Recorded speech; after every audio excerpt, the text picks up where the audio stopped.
दोस्तों, जरा आंखें बंद करके सोचिए, आपके सामने एक बहुत बड़ा चैलेंज खड़ा है।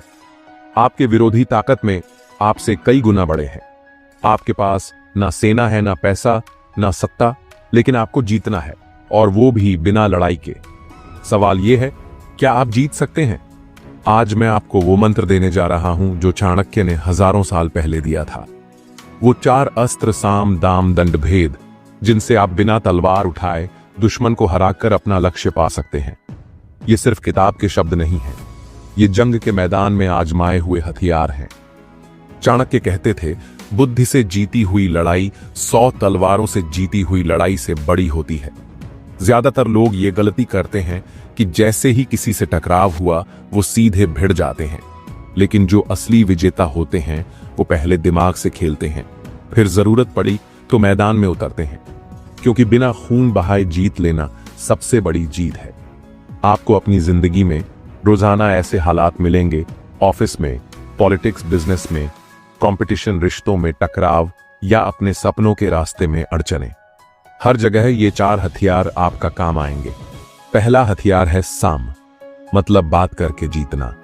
लेकिन ध्यान रहे, साम सिर्फ मीठी बातें नहीं है, यह है सही समय पर सही शब्दों का इस्तेमाल। सोचिए, किसी बॉस को अपनी आइडिया मंजूर करवानी है।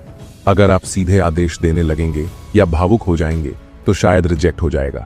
लेकिन अगर आप उसके फायदे की भाषा में बात करेंगे, अगर आप उसे ऐसा महसूस करवाएं कि ये उसकी जीत है, तो वो खुद आपके आइडिया का समर्थन करेगा। चाणक्य कहते थे, शब्दों में वो ताकत है जो तीर में नहीं।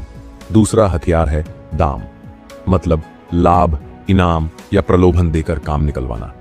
कुछ लोग नैतिकता के नाम पर इसे गलत समझते हैं, लेकिन असल में यह है इंसान की स्वाभाविक प्रवृत्ति को समझना। हर इंसान कुछ चाहता है, पैसा, पद, पहचान, सुरक्षा। अगर आप उसे वो दे दें जो वो चाहता है, तो वो आपके लिए वो काम करेगा जो आप चाहते हैं। ये रिश्वत नहीं है अगर इसका इस्तेमाल अच्छे उद्देश्य के लिए हो। जैसे कोई समाज सेवी किसी नेता से सड़क बनवाना चाहता है, तो वो नेता की इमेज और वोट बैंक के फायदे की बात करेगा, यानी उसके लाभ को आपके लाभ से जोड़ देगा। तीसरा हथियार है दंड, मतलब डर, अनुशासन और परिणाम का एहसास। चाणक्य का मानना था, जहां डर नहीं वहां अनुशासन नहीं। आपके बच्चे पढ़ाई नहीं कर रहे, कर्मचारी काम में डील दे रहे हैं, तो सिर्फ मीठी बातें काफी नहीं होंगी।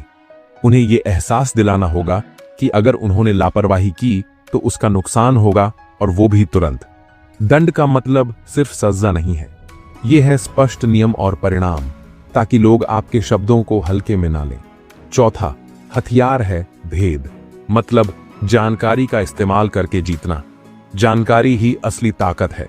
अगर आपको अपने प्रतिद्वंदी की कमजोरी पता है, तो आप बिना लड़े उसे घुटनों पर ला सकते हैं। चाणक्य ने खुद यह इस्तेमाल किया था। जब वो नंद वंश को गिराना चाहते थे, तो उन्होंने उनकी कमजोरियों, अंदरूनी कलह और लालच को भुनाया।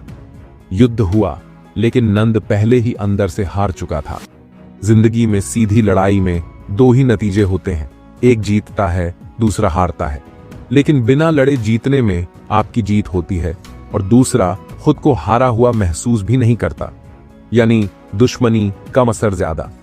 अब जरा सोचिए, अगर आप ये 4 हथियार नहीं जानते, तो आने वाले सालों में आपके करियर, बिजनेस और रिश्तों में कितने मौके आप खो देंगे, आपको पता भी नहीं चलेगा, और कोई दूसरा आपको खेलकर आगे निकल जाएगा। इसलिए मैं चाहता हूं कि आप इस ज्ञान को सिर्फ सुने नहीं, बल्कि इसे आज से ही अपनी जिंदगी में लागू करें। दोस्तों, एक सवाल पूछूं, आपके पास दुनिया का सबसे तेज हथियार हो, जो बिना खून बहाए दुश्मन को हराए, जो बिना ताकत दिखाए किसी को आपके लिए काम करने पर मजबूर कर दे, क्या आप उसे इस्तेमाल करना चाहेंगे? वो हथियार है आपकी जुबान। चाणक्य कहते थे, मीठे वचन से बड़ा कोई उपहार नहीं, और कड़वे वचन से बड़ी कोई चोट नहीं। साम का मतलब सिर्फ चापलूसी नहीं है। साम का मतलब है ऐसा संवाद जिससे सामने वाला आपके पक्ष में सोचने लगे बिना ये महसूस किए कि आपने उसकी सोच बदल दी। ये कला इतनी ताकतवर है कि इससे आप अपने बॉस से प्रमोशन ले सकते हैं, क्लाइंट से बड़ा कॉन्ट्रैक्ट जीत सकते हैं, घर में रिश्ते बचा सकते हैं, और समाज में अपना प्रभाव बना सकते हैं। आपने नोटिस किया होगा, कभी कभी हम सही बात गलत समय पर कह देते हैं, और वो पूरी तरह बेअसर हो जाती है। चाणक्य कहते थे, सही समय पर सही शब्द बोलना ही बुद्धिमत्ता है।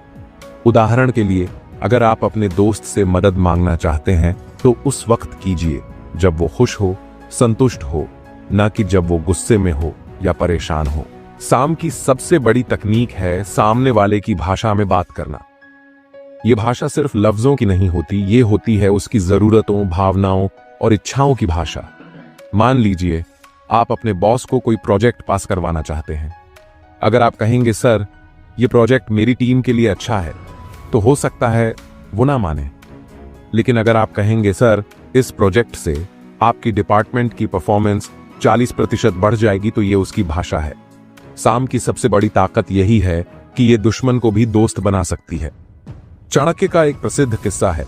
उन्होंने एक राजा को समझाने के लिए उसके अहंकार पर चोट नहीं की, बल्कि उसकी शान और सम्मान की तारीफ की, और फिर बात ऐसे मोड़ी कि राजा खुद उनके रास्ते पर आ गया। ध्यान रखिए, अगर साम में ईमानदारी नहीं है तो वो सिर्फ दिखावा बनकर रह जाएगा।